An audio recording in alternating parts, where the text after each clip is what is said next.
Suivant la philosophie qu'on poursuit au niveau des équipes design de Coapps, on essaie de garder un maximum des éléments forts du projet.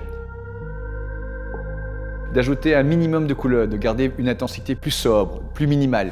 On a essayé de garder vraiment les éléments forts du bâtiment et de continuer à travailler dans cet esprit de ton naturel, ton clair, ton proche de la nature en fait. On a travaillé énormément la lumière et la matière. Et ensuite, l'éclairage indirect a été vraiment mis en valeur pour pouvoir travailler, s'installer et de pouvoir splitter l'espace et optimiser au mieux les mètres carrés qu'on avait pour que tout le monde puisse trouver sa petite bulle d'intimité et de créativité.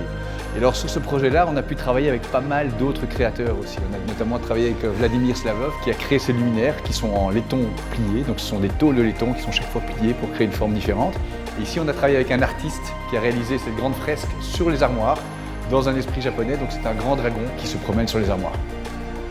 On va très loin. Par exemple, ici, on a dessiné des tabourets spécialement pour le projet. Et en fait, ils sont réalisés avec des sacs en toile militaire. Donc, j'ai récupéré les poignées. On a vraiment complètement garni les sièges avec ça. Et alors, dans le même ordre d'idée, on a voulu recycler et créer des nouvelles choses. Par exemple, rien ne se perd dans la manière dont on approche les projets. Ici, on a redémonté des caches radiateurs, on a réintégré les éléments pour créer cet espace de petit bar. Quand on se balade dans une maison, on analyse un peu le ressenti, on dit ok, ça on garde. Tout se passe dans cette première visite, d'utiliser des choses qui sont réalisées à la fois par des artisans avec des matériaux détournés et de récupération, des coussins qui sont entièrement faits, des chutes de tissu.